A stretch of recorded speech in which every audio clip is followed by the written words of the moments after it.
que foi o orçamento participativo em Belo Horizonte? Belo Horizonte, a democracia é uma democracia representativa, né? Você tem os parlamentares, você tem o poder executivo, que aí pode ser mais democrático ou não, mas quem define é o legislativo e o executivo. O orçamento participativo foi uma forma, foi uma ferramenta para criar uma participação direta da população para os investimentos que teria naquele território. Então, é criado o orçamento participativo, o doutor Maurício Borges Lemos, que era o secretário de Planejamento, teve um papel essencial. No primeiro momento, o que era o OP? O OP era dividido nas 9 regionais, que são as 9 unidades administrativas de Belo Horizonte. E os recursos eram de acordo com o tamanho da regional. Depois o OP evoluiu um pouco mais, porque essa forma de você, esse corte de você enviar os recursos de acordo com a população, ele era muito quantitativo, ele não trazia qualidade no orçamento participativo. Então, foi criada as UPs, que são unidades de planejamento, 81 unidades de planejamento dentro do município de Belo Horizonte. As UPs é feito o IQVU, que é o Índice de Qualidade de Vida Urbano, que mede aí qual que é o grau de urbanidade de cada uma dessas UPs, e, de acordo com esse grau de necessidade, as UPs menos com a urbanização mais precária era a que recebia mais recursos. Então, foi um processo muito interessante. A primeira população começou a ter um sentimento de pertencimento ao município, pertencimento à cidade, porque, na medida que ela decide sobre o orçamento diretamente, ainda que seja parte do orçamento, que não seja um valor tão extraordinário, mas ela participava diretamente e tinha várias etapas. A primeira etapa era apresentada as obras. Então, nós temos o processo do orçamento participativo que você cria. Primeiro, esse sentimento de pertencimento à cidade, né? Não é uma cidade estranha, que o orçamento é decidido nos gabinetes e no legislativo, mas passa aí o povo a poder ter uma fatia de recursos para ele decidir. Um segundo momento, você cria nas regionais uma movimentação muito grande das lideranças populares, e nasce aí muitas lideranças populares, muitas, inclusive, lideranças populares do orçamento participativo, depois são eleitos parlamentares, porque a população tem que se organizar para ir no orçamento participativo. Aí você tem um outro ingrediente que eu acho que é muito importante a gente colocar, além do pertencimento, aí passa a fazer política, mas política territorial, no sentido de negociar, e os líderes comunitários começam a negociar o valor de custo das obras, sempre ultrapassava o valor dos recursos destinados a cada UP. Então, era necessário que a população sentasse com os seus representantes, porque estavam seus delegados, e aí tinha que debruçar nas demandas, e aí, para facilitar, tinha um processo muito grande que mobilizava muito a população, que eram as caravanas. Então, a gente fazia caravana de, em cada obra da regional, os delegados iam em todas as obras para conhecer em loco cada obra que estava sendo disputada. Isso criava, na verdade, uma identidade de tal feita que, às vezes, tinha um grupo que estava com uma demanda de uma obra, mas tinha um lugar que a obra era mais importante, porque era uma obra sanitária, por exemplo. Então, a população de determinada UP abria mão dos seus recursos para aquela que tinha mais necessidade. Então, você cria também aí um planejamento urbanístico da regional, feito pela população. Isso foi muito interessante. As maiores demandas eram vias sanitárias, escolas, centros de saúde. Nós temos muitos centros de saúde, muita escola que foram construídas via UP. E, nesse bojo, vem uma demanda que ela não estava escrita, nem via poder público, porque o poder público sabia que as demandas seriam aí nessa linha de obras de infraestrutura, obras que, normalmente, os governos não investem porque não dá voto. Então, o OP foram mais de 1.000 obras entregues à população via OP. Era impressionante quando você fazia a inauguração das obras do OP, porque quando você faz a inauguração de obras que o governo decidiu fazer, normalmente a gente percebe, eu, na minha experiência, observei que eram esvaziadas, a população não ia. A população participava durante o processo de reivindicação e não participava durante o processo de entrega da obra. Já as obras do OP era diferente. A população participava de todo o processo de discussão, debate, escolha da obra. Depois, o projeto técnico que era elaborado, ela conhecia o projeto técnico, aprovava o projeto técnico, fiscalizava durante o processo de feitura da obra e, na hora da inauguração, todos participavam, porque aí era exatamente aquela obra que pertencia a todos. Ela não tinha um dono, ela não era do Poder Executivo, do Poder Legislativo, de um vereador, de outro vereador, mas ela era da comunidade, da população. Então, o orçamento participativo, ele representou muito na cidade de Belo Horizonte em termos de, primeiro, estimular o sentimento de pertencimento, segundo, o surgimento de muitas novas lideranças, terceiro, a organização popular, porque você só conseguia participar no orçamento participativo se você tivesse organizado. Então, muitas comunidades que tinham demandas e não estavam organizadas, ela passou a se organizar territorialmente para poder participar do orçamento participativo, porque se não tivesse organizado no seu território e não tivesse diálogo com os outros territórios vizinhos, você não conseguia passar a sua obra. Tem um passivo muito grande ainda do orçamento participativo, que eu creio que nós devemos recuperar. Em 2008, o orçamento participativo ele é esvaziado. Aí a população, então, perde esse mecanismo de financiamento da cidade e de participação popular, de gestão pública, porque, na verdade, eles estavam fazendo a gestão do seu espaço de moradia.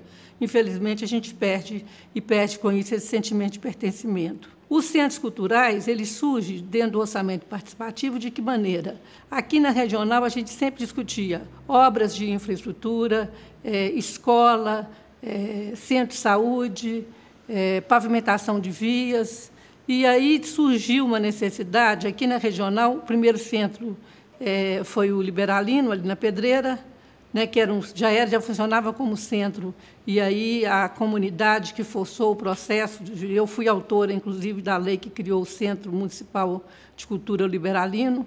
Então, o Centro Cultural Liberalino é um centro cultural que está lá do outro lado, perto da Lagoinha, que a população que mora nessa faixa aqui, nesse corredor da Padre Eustáquio, nesse corredor da Pracinha São Vicente, que desce até a divisa de Contagem, nós temos aqui embaixo da feira do anel rodoviário, cerca de 100 mil habitantes. Então, é uma população representa uma cidade, né? 100 mil habitantes é uma grande cidade. E tem uma população aqui dessa região, do Padre Eustáquio, Carlos Prates, Coração Eucarístico, Minas Brasil, Caiçara.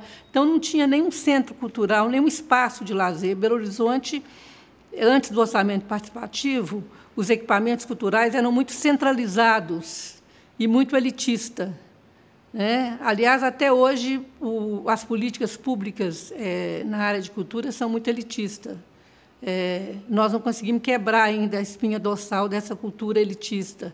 Então, como se cultura fosse só para a classe média alta.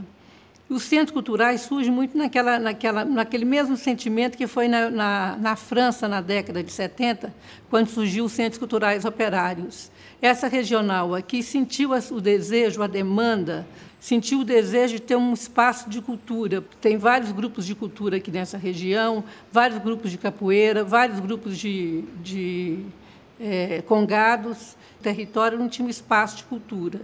Então, nós colocamos para a população, eu participei diretamente junto com a comunidade, e foi uma demanda de vários atores, de vários moradores e moradoras aqui da região, de várias lideranças comunitárias que tivessem um centro cultural aqui na regional. E veja bem a evolução do orçamento participativo. Vem a demanda de cultura, quer dizer, a sede por cultura, o desejo de ter acesso à cultura. Para você ir nos centros culturais e nos espaços de cultura da área central, às vezes tem que pagar 2 ônibus, o espaço é muito longe, e esse aqui, a mobilidade para acesso a esse centro, ela é muito de fácil acesso, né? Então, no OP de 2003, 2004, foi aprovado, então, esse centro cultural, uma demanda que nasceu genuinamente do seio da população, o desejo de um centro cultural, ainda tendo obras prioritárias, como obras de infraestrutura, mas a comunidade colocou como prioridade também um centro de cultura Padre Eustáquio. E foi indicado essa área aqui da feira coberta, Padre Eustáquio, para fazer o centro cultural. Quando a SUDECAP, que era o órgão responsável de elaborar os projetos, o anteprojeto e depois o projeto, a SUDECAP, então, faz o anteprojeto e essa área que pertencia, como pertence até hoje à Secretaria de Abastecimento, a Secretaria de Abastecimento, então, deu um parecer contrário à instalação do Centro de Cultura aqui na região. Ela não queria um Centro de Cultura porque ela tinha como meta expandir a Feira Coberta, né, a FECOP. Foi um processo difícil, porque aí os recursos que tinha destinado a esse Centro Cultural Padre Eustáquio não eram suficientes, então, para poder fazer o Centro de Cultura. Não tinha área livre disponível, porque essa região aqui é muito adensada, essa região toda aqui ela é bem adensada. A comunidade viu assim com o seu desejo arrancado, porque tinha necessidade de ter o Centro Cultural, aprovou ele no orçamento participativo, gerou uma frustração muito grande. Foi no finalzinho do governo Célio de Castro, eu reuni, então, com o doutor Célio, como prefeito, ele que definiu, então, que a Secretaria de Abastecimento teria que passar essa área aqui para a Secretaria de Cultura para ser instalado o Centro de Cultura Padre Eustáquio. Aí, então, foi feito o Centro de Cultura Padre Eustáquio, começou a funcionar em 2008. Quando o Centro de Cultura começa a funcionar, a gente tem uma frustração também em relação ao funcionamento do Centro Cultural e a expectativa que foi criada, porque a expectativa era de ser um lugar de participação intensa, de vários fóruns, de vários debates, de produção de cultura, de peças de teatro, mas, nesse momento, o que acontece? Os centros culturais ficam amarrados porque eles não têm recursos, eles não têm capacidade de gestão política e administrativa, porque eles estão ligados direto, foram esvaziados às regionais, eles estão ligados diretamente à Secretaria de Cultura, sem orçamento próprio. Então, o Centro de Cultura passa a funcionar com uma biblioteca para leitura, mas uma biblioteca tímida em relação ao desejo da comunidade, um espaço para ter dança, para ter algumas atividades, mas não transforma num centro cultural com aquela produção de cultura, tanto para os artistas locais poderem participar, mostrando a sua cultura, porque esse era um dos objetivos, dar visibilidade para os artistas do território e, ao mesmo tempo, para os usuários da região. Então, os centros culturais ficam com essa frustração, ele não tem ainda uma possibilidade de ter autonomia financeira. Agora, na 6ª Conferência de Cultura, nós levamos essa demanda, estamos ainda lutando por ela, para que os centros culturais tenham um recurso e tenham autonomia para a implementação desses recursos e que esses recursos possam, inclusive, contratar artistas do território. E também você tem aí uma mudança da postura da população, que coloca como prioridade, no mesmo patamar que saúde e educação, consumir cultura, ter acesso à cultura, produzir cultura.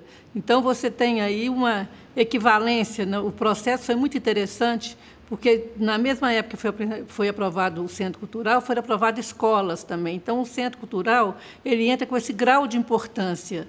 As pessoas compreendem que a cultura é essencial para a cidadania, para o desenvolvimento, para a evolução. E a expectativa era que o espaço de cultura fosse um espaço de fruição de cultura, que fosse um espaço de produção, que fosse um espaço de aglutinar todos os atores que tem dentro do território, que são artistas em qualquer área, né? Então, assim, a ideia era essa, que fosse um espaço vivo, né? E que representasse exatamente a diversidade que existe na regional. Só que, na verdade, faltou uma amarração nesse processo do orçamento participativo, porque quando você consegue construir uma escola, a escola ela já tem os professores, tem a dotação orçamentária para aquela escola, né? Ela está dentro de um planejamento que vem da SMED, e a educação é obrigação do município. Então, o município tem recursos para alocar em cada escola.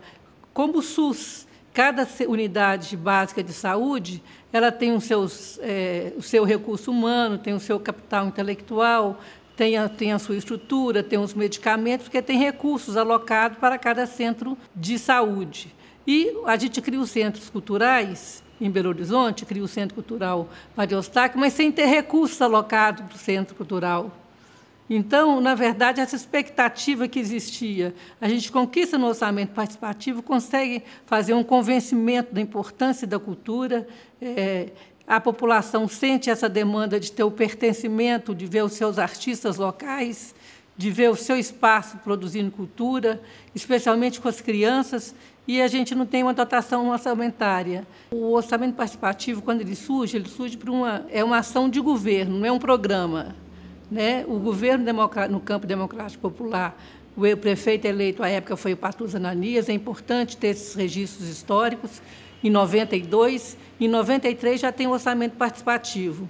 No primeiro momento, o orçamento participativo ele assusta a Câmara Municipal de Belo Horizonte, né? Porque os vereadores que sempre entram com solicitação de obras nas comunidades, o vereador leva um susto, porque ele acredita que o orçamento participativo possa concorrer com o seu mandato, que obras que poderiam ser levadas através da mão do vereador passam a ser levadas, então, agora numa democracia participativa direta.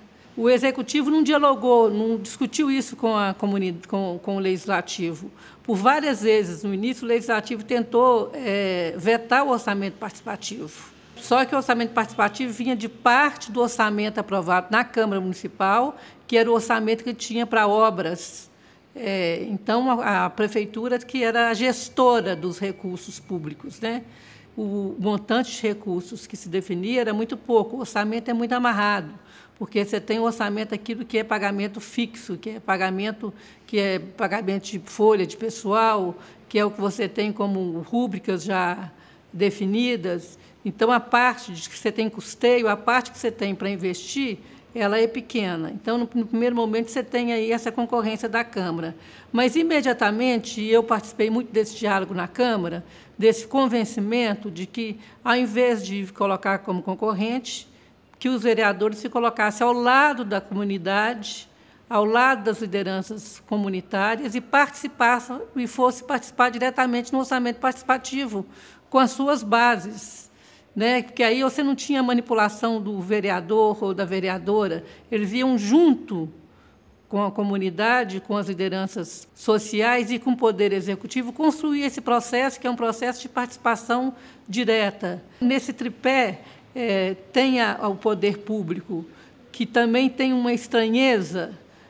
Os técnicos, especialmente da SUDECAP, levaram um susto com o orçamento participativo, porque eu até brinco que com a engenheirada era cabeça de concreto, porque estavam acostumados a fazer os projetos, a trazer o projeto pronto para a comunidade. Houve uma inversão do papel.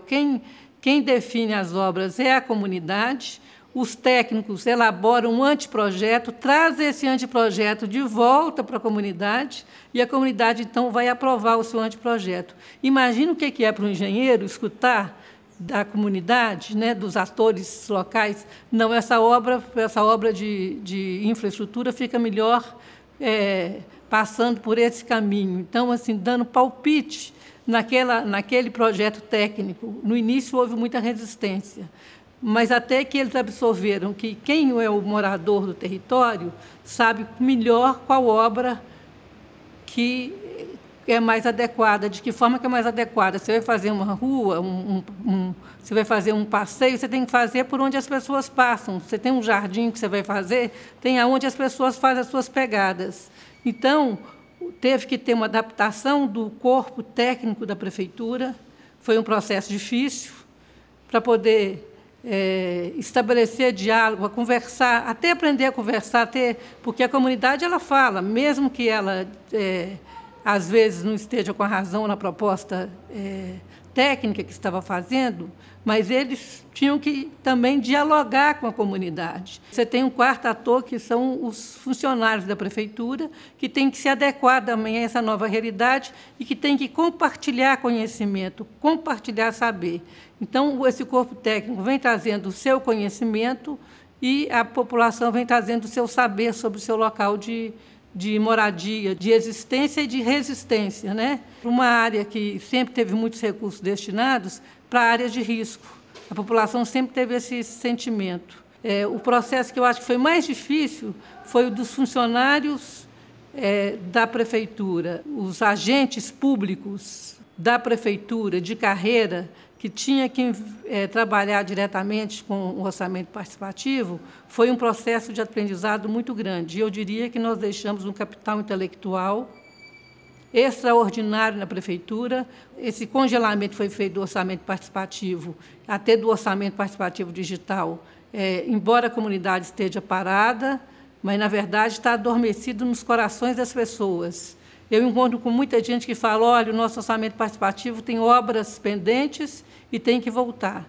Então, eu acredito que esse esvaziamento que teve das regionais, as regionais hoje são meras ouvidoras, deixou de ser poder descentralizado, gestão descentralizada, mas eu creio e acredito muito que a comunidade ainda vai se rebelar. Eu fui conselheira do Conselho Nacional das Cidades, durante os 5 mandatos eu fui conselheira, e o Conselho Nacional das Cidades era o que estava coordenando Minha Casa Minha Vida, o PAC, que é o Programa de Aceleramento do Crescimento, e esse foi um momento muito virtuoso para Belo Horizonte, porque obras que não cabiam dentro do orçamento participativo começam, então, a surgir no cenário da cidade a possibilidade de obras que estão dentro do sítio urbano. O Vila Viva é um grande exemplo, um modelo de como você faz intervenção nas vilas e favelas sem tirar as pessoas do lugar. Mas aqui na Regional Noroeste, eu dou um exemplo que é um dos exemplos mais fantásticos de modelo do PAC, que foi a Vila São José. Eu coordenei o projeto técnico e depois vim para a regional para coordenar a implantação desse projeto. Você seguindo aqui na vila, na Padre Eustáquio, quando chega ali no anel rodoviário, você tinha uma vila, que era a Vila São José, com 2.500 famílias, dentro de um córrego a céu aberto, que era o córrego Pastim, que ia para a bacia da Pampulha, altamente poluente, e a gente conseguiu, com o PAC, no dia que o Lula veio visitar o Vila Viva, eu cochichei no ouvido do Pimentel, falei, Pimentel, tem 150 milhões lá no Ministério das Cidades que dá para a gente começar a Pedro II. A Pedro II foi um projeto, estava aqui a vila no meio do caminho, para a continuidade da Pedro II, e a Pedro II é uma via que cumpre a função metropolitana, porque ela liga a Pampulha, que liga a Sabará e desafoga também a ida para a Contagem. E tinha um córrego também para ser canalizado. Então, nós conseguimos comprar uma área ao lado, no bairro Castelo, e fizemos a realocação da população. Tiramos a população de uma área e colocamos ela a 500 metros de distância. Porque, normalmente, quando você pensa em fazer remoção e reassentamento, você faz remoção e reassentamento para outra região, onde não tem recursos, onde não tem os bens e serviços que a cidade oferece, onde a população muito longe. E aqui na Pedro II, na Vila São José, nós colocamos muito que a população tinha que ficar no entorno. Tinha terreno disponível, e a população tinha os seus laços afetivos aqui na região, seus laços de vizinhança, de igreja que frequenta, de comunidade, e, ao mesmo tempo, de trabalho. Essa região aqui é uma região que é um polo que gera muito trabalho para as famílias da Vila São José. Muitas mães são diaristas aqui, são babás. 70% da população da Vila São José é chefiada por mulheres. Pasmem vocês. Foi feita a pesquisa na época, 70%. Não significa que não tivesse a figura masculina nesses lares, mas quem era a provedora era a mulher. Então, nós fizemos remoção e reassentamento. A Pedro II não teria sido possível. Fizemos remoção e reassentamento e fizemos continuação da Pedro II com a Tancredo Neves, que aí liga para Pampulha, aí vai para o vetor norte. Todo o vetor norte ali vai para a cidade administrativa. Isso só foi possível por causa do PAC. O PAC foi muito importante para Belo Horizonte, e aí foi um momento que pôde ter uma verdadeira revolução urbana na cidade de Belo Horizonte. E um dado que é importante, que a gente começa a trabalhar o grau de urbanização de acordo com a urbanização. Nós queremos praça, por exemplo, aqui no bairro Glória, nós queremos uma praça que seja igual à Praça da Liberdade, Porque, normalmente, quando você vai fazer obras nas áreas mais centrais, você faz obra com um padrão de urbanização A, e na periferia você faz as obras com padrão inferior de urbanização. Então, o PAC permite você fazer obras com o mesmo padrão de desenvolvimento e permite também a participação popular, que é outro dado muito importante. Os recursos vêm do poder público, mas a participação popular acompanha todas as etapas, tanto de elaboração do projeto, no EUOP, mas no PAC ela participava do processo de elaboração do projeto e do processo de implementação do projeto.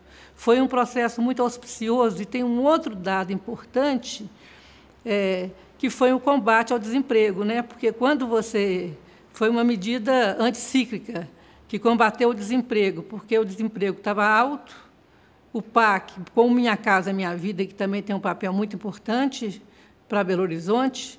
Então, você cria um mercado muito virtuoso na iniciativa privada, no setor da construção civil, e que é um setor que emprega a mão de obra que não exige uma qualificação em termos de estudo. Tem a qualificação do conhecimento, do saber. Naturalmente, um mestre de obras ele tem um papel importantíssimo, tem muito conhecimento. Um pedreiro é um engenheiro sem o CRM, mas você consegue que essa mão de obra seja alocada nesse desenvolvimento. O PAC pôde propiciar esse desenvolvimento econômico também e abriu muitos postos de trabalho. Então, é uma época muito grande, é a época que as pessoas conseguem viajar pela primeira vez, né? Então, é um momento que você tem um desenvolvimento muito grande. Você cria uma nova classe média em Belo Horizonte. E isso é fruto das políticas de desenvolvimento econômico. Você só consegue o desenvolvimento humano se tiver o desenvolvimento econômico, que aí você gera postos de trabalho. Eu diria que um dos pontos importantes do PAC, além de ter feito essa revolução urbana, foi gerar postos de trabalho. Normalmente, esse ponto não é tão enfatizado. E eu acho que ele é essencial, porque você gera postos de trabalho bem remunerado e você também inicia um processo desses profissionais, né, da construção civil, ter que dialogar também com as lideranças locais, né? Então, é um novo treinamento que esses profissionais da construção civil, que ocupam aí os cargos de servente pedreiro, ajudante servente pedreiro, mestre de obras, também ele dialogar com a comunidade na qual está sendo feita a obra. Foi um processo assim, muito importante para Belo Horizonte. Muitas vilas e favelas foram urbanizadas em Belo Horizonte e muitas áreas de risco foram combatidas, porque foram feitas remoção e reassentamento de muitas áreas de risco. E é um equipamento que representa muito para a Regional Noroeste. Sua construção vem de uma grande mobilização e movimentação popular em torno do orçamento participativo, e essa grande mobilização entre gerências, entre instâncias de poder municipais, fez com que o Centro Cultural fosse aprovado dentro desse orçamento participativo e fosse inaugurado em 2008, no dia 6 de dezembro. A formação do Centro Cultural a partir do orçamento participativo está intimamente ligada com a mobilização da população aqui da região noroeste. E isso assim, se perpetuou durante esses 13 anos de funcionamento do Centro Cultural com uma participação intensa de coletivos, como o Coletivo Cultural Noroeste, que é formado aqui na região e que sempre acompanha tantas questões ligadas aos centros culturais e o Centro Cultural Tadeu Stack especificamente, quanto questões também ligadas ao bairro e outras questões políticas que têm um enfoque de luta deles e de monitoramento. Então, existe uma relação estreita por meio das reuniões de comissão local de cultura, que são realizadas pelos centros culturais uma vez por mês, onde há esse encontro com a sociedade civil, os artistas, na intenção de repassar as atividades, de pegar demandas, de entender o que a população quer que aquele equipamento ofereça, né?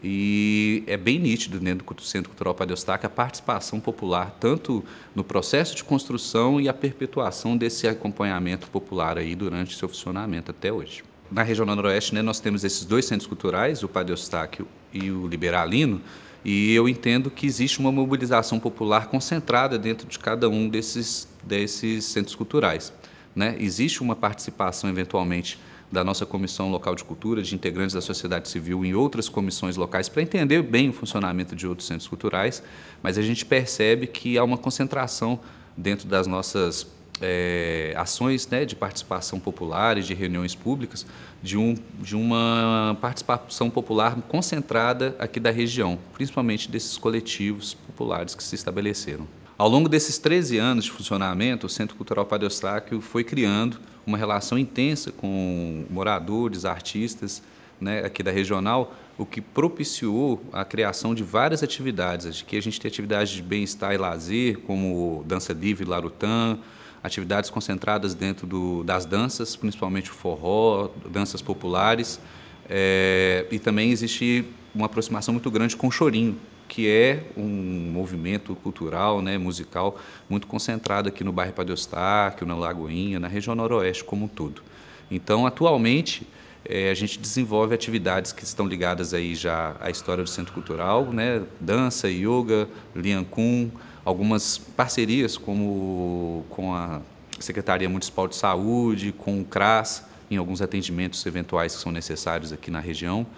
E existe uma grade de ofertas gigante, né? O telecentro, biblioteca, essas atividades semanais, fora a recepção de eventos e ensaios, né, de grupos tanto de teatro, circo, música, que às vezes precisam de um espaço para desenvolver seus shows ou suas atividades, e o Centro Cultural também está de portas abertas. Dentro do processo de construção do Centro Cultural Padre Eustáquio, por meio dessa articulação popular, né, dentro do orçamento participativo, houve uma troca intensa de conversas e de negociações, tanto com os feirantes quanto com a Secretaria de Abastecimento, que é a responsável, né, pela feira coberta. E desde então, né, com a aplicação do orçamento participativo e a criação do Centro Cultural, houve a divisão do espaço, mas como ele é um espaço amplo, ele vira um espaço de trânsito também para as pessoas que querem acessar a feira coberta. Eventualmente, quando a gente tem eventos aqui aos fins de semana, como shows, as danças, o forró, existe a participação das pessoas que às vezes estão na feira aproveitando o fim de semana. Então, existe uma integração de público, né, e uma integração pessoal também da participação desses feirantes dentro dos grupos populares que estão aí participando das reuniões, né, tanto de comissão local quanto dos coletivos que atuam aqui na região. Eu acredito que a participação popular evoluiu durante esse processo, né, de 13 anos aí do Centro Cultural, desde antes da sua fundação, porque a fundação foi em 2008, mas as articulações e mobilizações populares para sua criação vêm desde um período bem anterior, né? E eu vejo que o processo de participação foi evoluindo nesse tempo, por conta das mudanças, né, das pautas políticas que esses grupos têm enfrentado e têm se mobilizado no entorno, mas sempre com a proximidade do Centro Cultural, tanto das atividades que são desenvolvidas, quanto também do acompanhamento das agendas, das ofertas, do que vai ser proporcionado aqui. Então, assim, eu vejo que durante esses 13 anos, o Centro Cultural ele atingiu o objetivo inicial dessa mobilização e dessa luta popular pela criação do orçamento, né, desse território dentro do orçamento participativo. Eu vejo isso quando a gente encontra um equipamento consolidado na oferta de ações culturais, tanto na questão de formação, quanto difusão, cursos, shows, e que nesses 13 anos essas atividades são ininterruptas, né, e que é clara a importância desse território artístico, desse equipamento artístico, na política de descentralização, né, das políticas culturais. E eu vejo que a participação da sociedade no entorno traz a importância desse centro cultural não só para o bairro Padre Eustáquio, mas para todos os bairros da região. É um importante equipamento cultural da região noroeste como um todo.